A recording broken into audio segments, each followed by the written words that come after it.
La Biblia está llena de acontecimientos reales que forman parte de nuestra historia. Pero la Biblia es mucho más que historia. Es el registro de la interacción de Dios con la raza humana. Conquistados por las tropas. Unámonos al profesor Benjamin Baker, quien dirige el curso Sinopsis del Antiguo Testamento 2, dándonos una vista panorámica desde Job hasta el libro de Malaquías.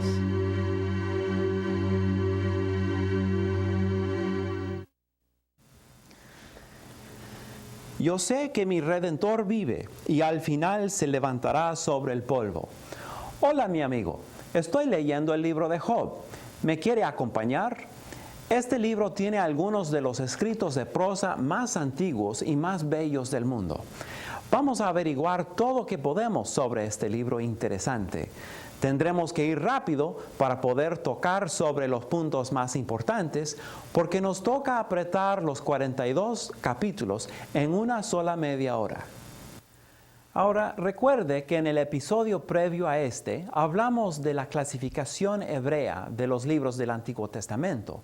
Job es uno de aquellos libros aceptados plenamente por los hebreos como poético, como salmos y proverbios, porque conformaba con su definición estricta para la poesía. Para ellos tenía que tener un ritmo perfecto, y Job es así. Tiene el mismo número de palabras, sílabas o acentos en cada línea y en cada estrofa. El problema es que aquellos detalles no se traducen al español, pero en el hebreo sí está.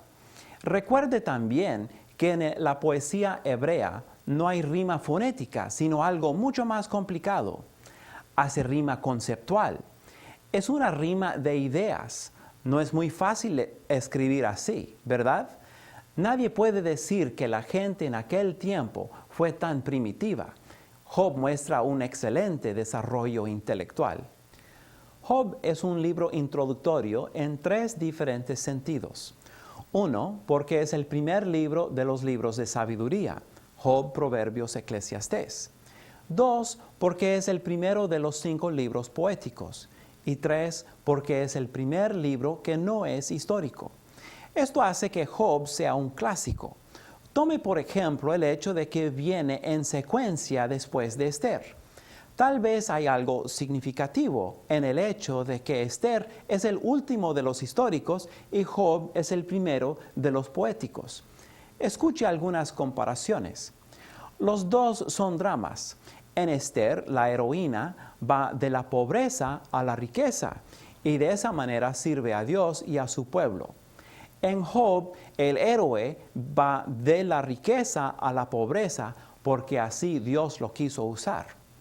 Otra cosa, Job es parecido a Esther en cuanto al tema de la soberanía de Dios. En Esther se expresa a través de la protección en tiempos difíciles. En Job se expresa como el propósito de Dios en tiempos así. Otra comparación es que en los dos existen unas tramas subyacentes o temas subordinados. En Esther, la tensión o peligro es en un escenario internacional que involucró la política de un imperio. En Job, la batalla se desenvuelve sobre el escenario de la religión, el legalismo y la ortodoxia y asuntos interpersonales. Ambos libros quitan el velo a las actividades y los métodos sutiles de Satanás. En Esther, los creyentes en Dios son protegidos de los desastres planificados por el diablo. En Job, el creyente tiene que aguantar y es conducido con la mano protectora de Dios a través de los ataques del maligno. En cada libro, Satanás es derrotado por la mano de Dios. En el libro histórico, el diablo es derrotado cuando trata de destruir al pueblo que Dios había escogido. En el libro poético, la derrota al diablo viene cuando Job resiste la tentación de dejar que su fe sea destruida.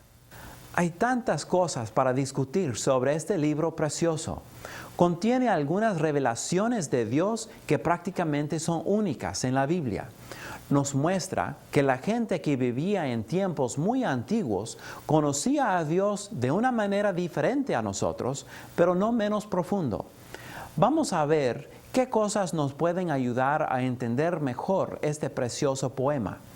Vamos a acercarnos a los temas por medio de una serie de preguntas. La primera es, ¿quién escribió el libro? La paternidad del libro de Job es un asunto muy discutido y muy incierto.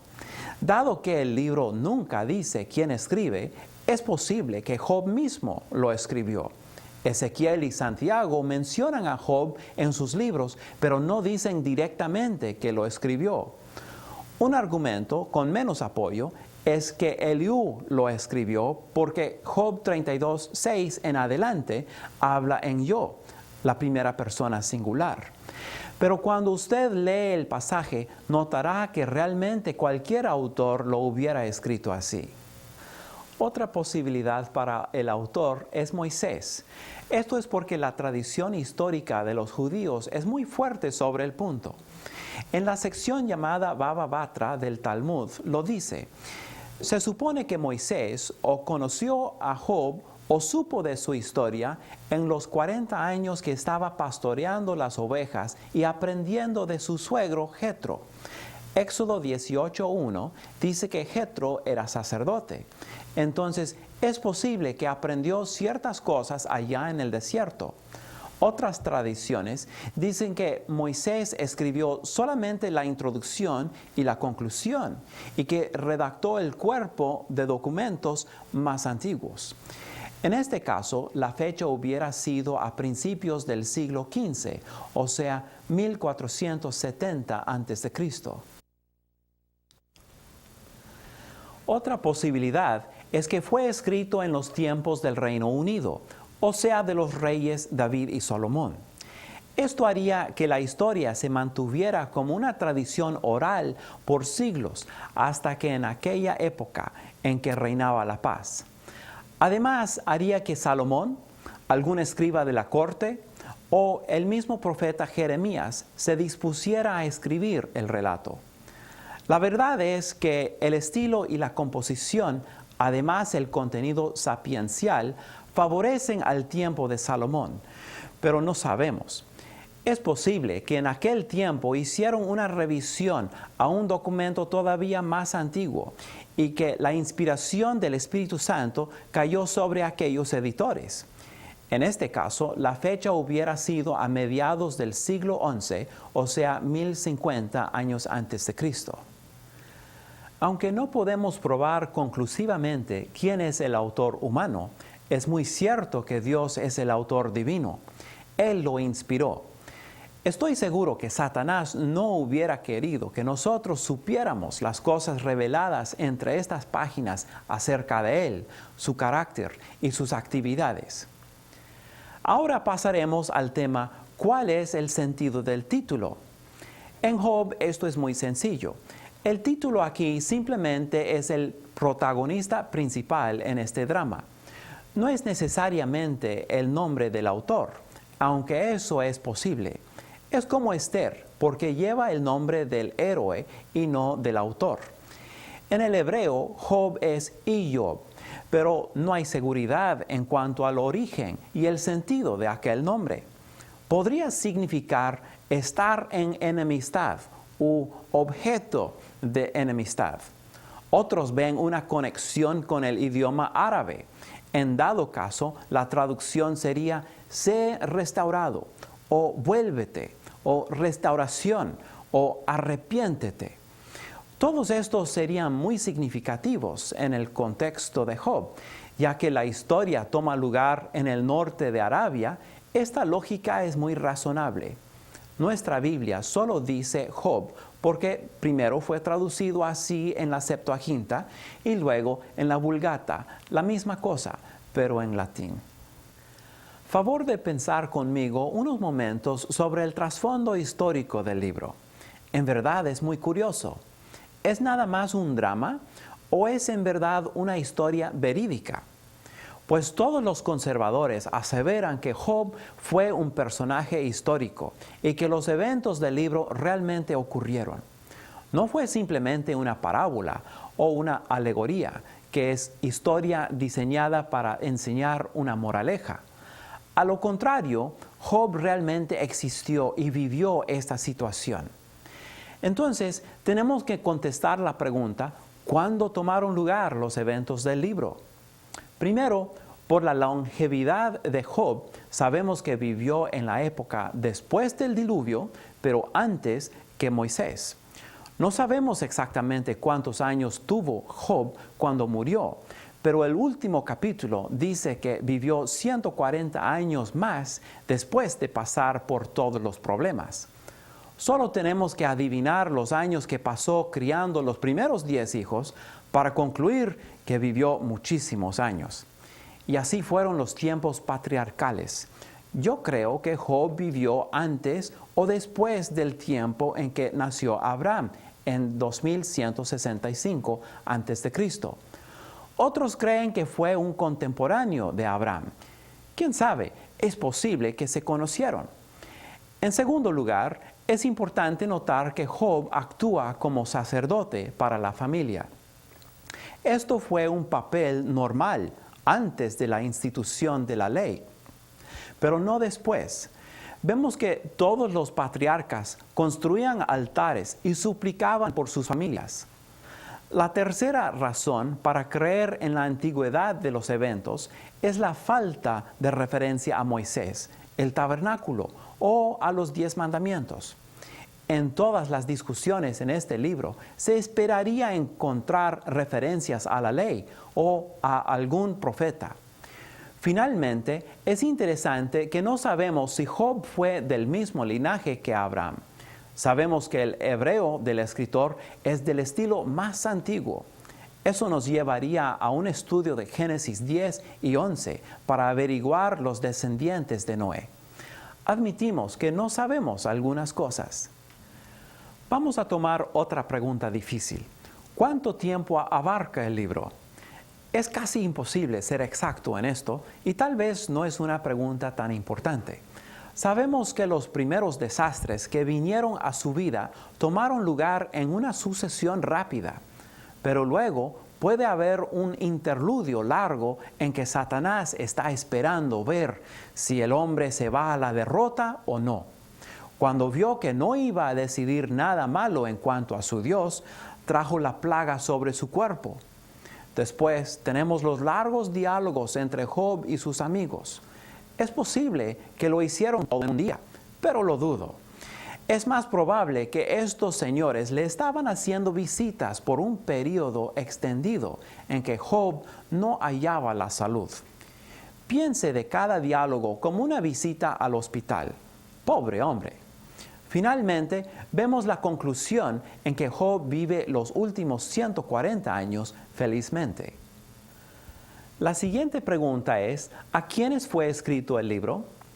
La verdad es que entre los libros que he consultado, no hallé ni uno que trate con el tema.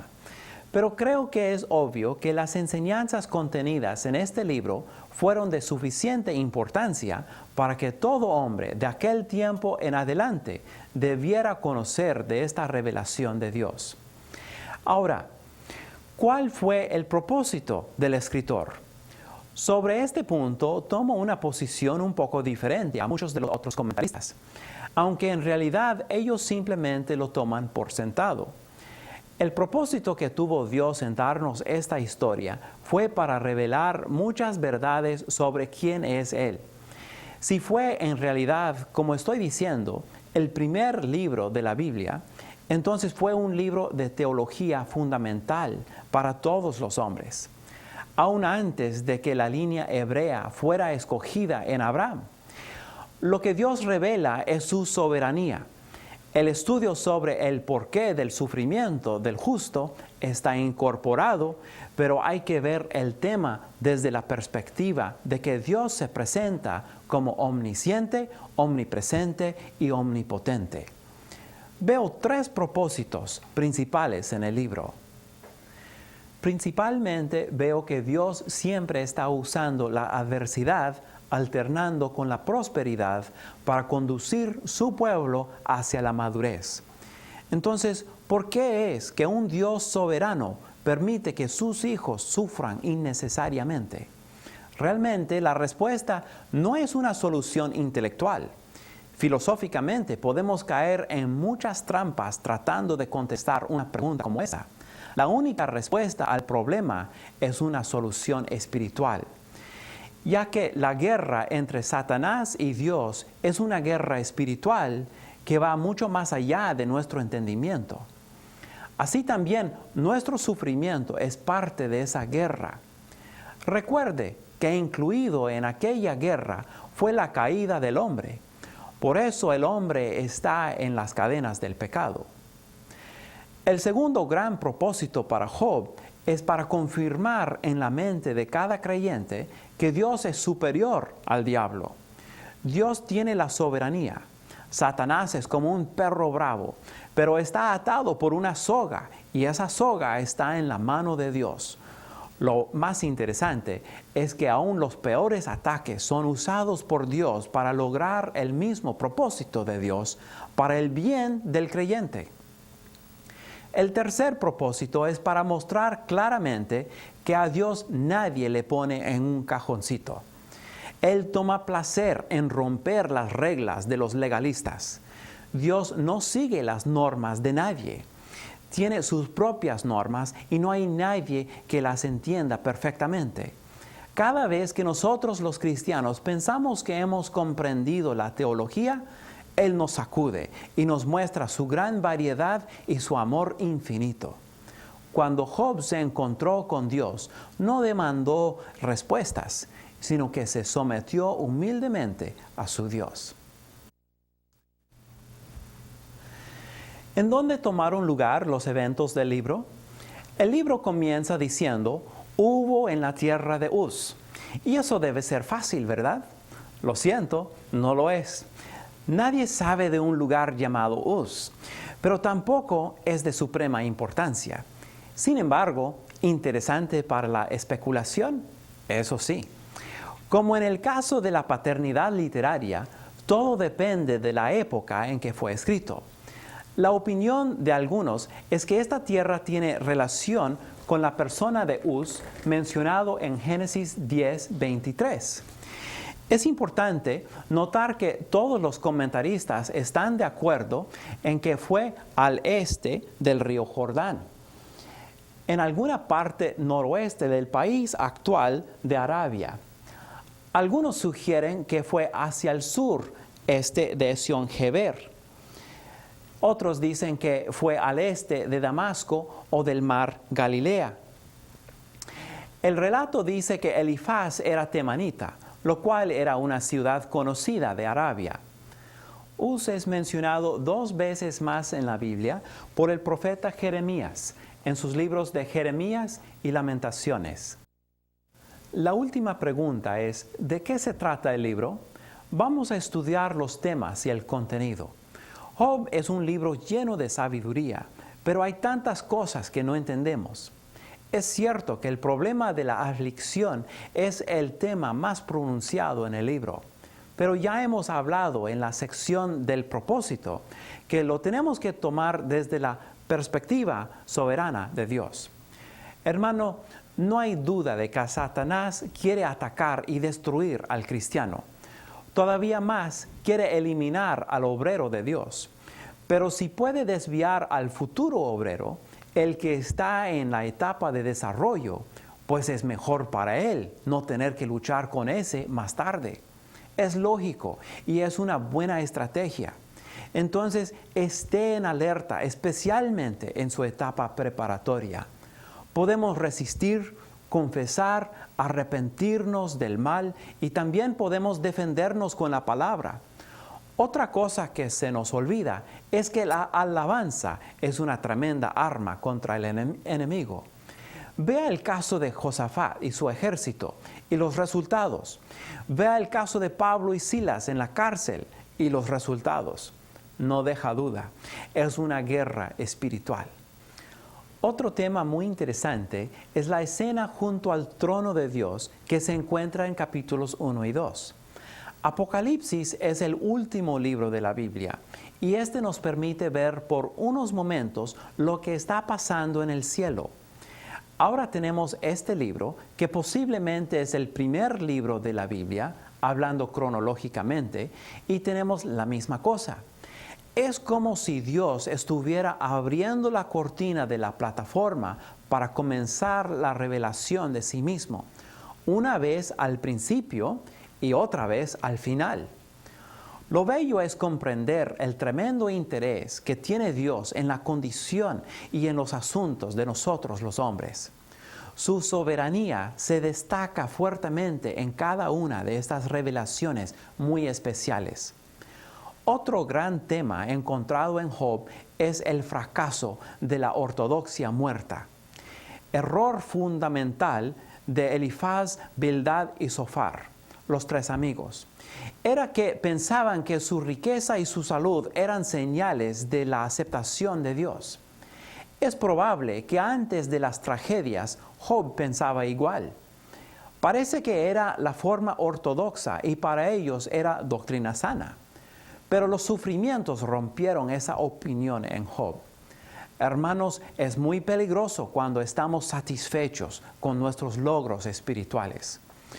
Cuando pensamos que nuestra doctrina es superior a los demás, estamos próximos al error de los fariseos. Eso queda muy cerca a esperar la aceptación de Dios en base a nuestros méritos. Cuando Job dijo, yo sé que mi Redentor vive, estaba viendo que al final habrá una resurrección y un rendimiento de cuentas. En aquel momento, todo creyente recibirá una reivindicación por lo que haya sufrido. El libro de Job está lleno de temas muy difíciles para entender y casi imposibles para explicar. Realmente el entendimiento de lo que se encuentra en este libro viene a través de la madurez en la vida cristiana. Es como si un hombre muy viejo, lleno de sabiduría y del Espíritu de Dios, tratara de explicar lo que ha aprendido en su vida a un jovencito rebelde. Así es este libro para muchos de nosotros. Vemos la tapa del libro sin poder penetrar en sus profundidades. La verdad es que el sufrimiento es una cosa muy dura para recibir. Pero eso no es el punto del libro. La clave es entender que es una lección ilustrada de Romanos 8:28, que dice, y sabemos que a los que aman a Dios, todas las cosas les ayudan a bien. Esto es, a los que conforme a su propósito son llamados. Sin embargo, el libro no es imposible para comprender porque aún para el joven existen ciertas claves. La clave para entender a Job son las maravillosas ilustraciones. En ellas el escritor ha envuelto enseñanza profunda. Son como las parábolas de Cristo. Cuando más lo piensa, más sentido tiene. Por ejemplo, mi esposa y yo hemos coleccionado algunos artefactos, como han visto en los episodios de la primera serie. Uno de los favoritos es este. Es un huevo de avestruz legítimo. Es el huevo más grande del mundo. Pesa más de 1,5 kilos. Aunque este está vacío, la pura cáscara es pesada. A mi esposa le gustó porque le hace recordar su país, Australia. El avestruz es un pájaro corredor muy impresionante. Alcanzan 2 metros de altura y un peso de 150 kilos. Las plumas han sido apreciadas por generaciones. En el Museo de El Cairo exhiben algunas de las plumas de avestruz que llevaba el faraón Tutankamón. Pero no sugiero que se acerque a uno para quitarle una pluma porque pueden ser peligrosos con el pico o con 2 uñas grandes en cada pie. A la vez pueden correr más rápido que un caballo, hasta 70 kilómetros por hora. En un solo paso cubren casi 3 metros. Pero ¿qué cosas espirituales podemos aprender del avestruz? Al final del libro habla Dios en 2 discursos. El primero es sobre su omnisciencia y el segundo es sobre su omnipotencia. En el primer discurso se encuentra la ilustración del avestruz. Job 39, 13 al 18. Dios habla muy mal del pobre avestruz.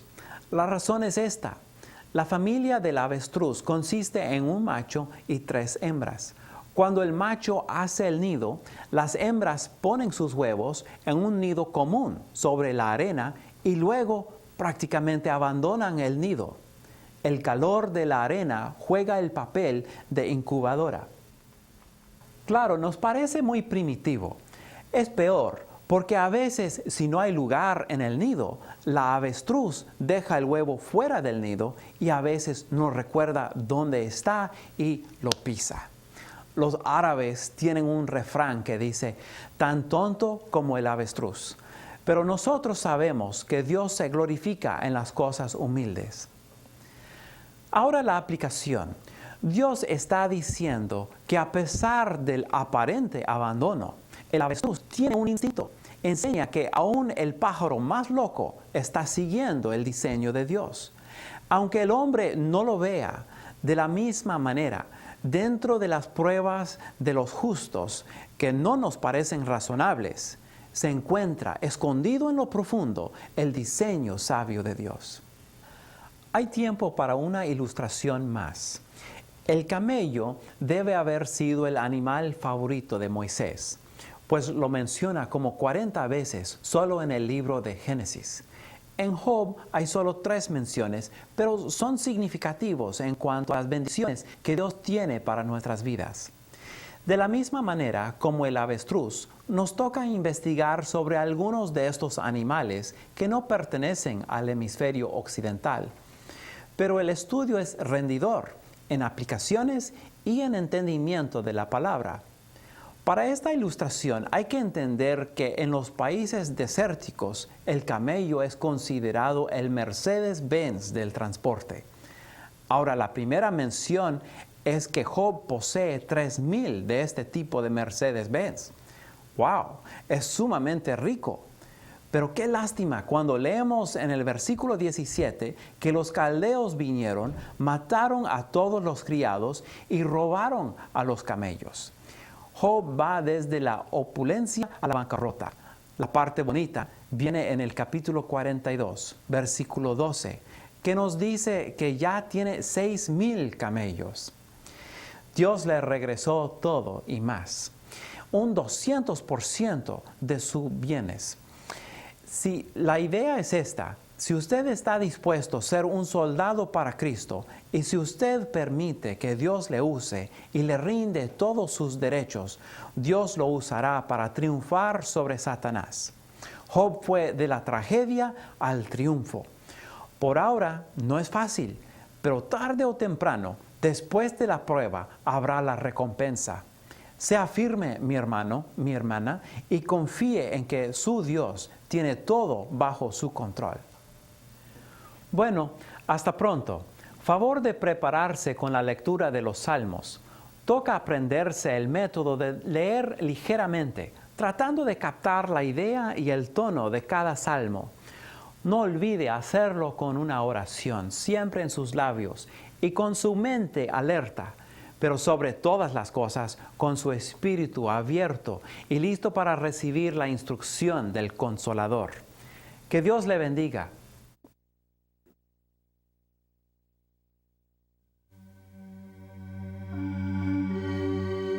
Así concluye la lección de hoy. Le invitamos para que nos acompañe la próxima vez cuando el profesor Benjamín Baker continuará con este estudio del Antiguo Testamento 2.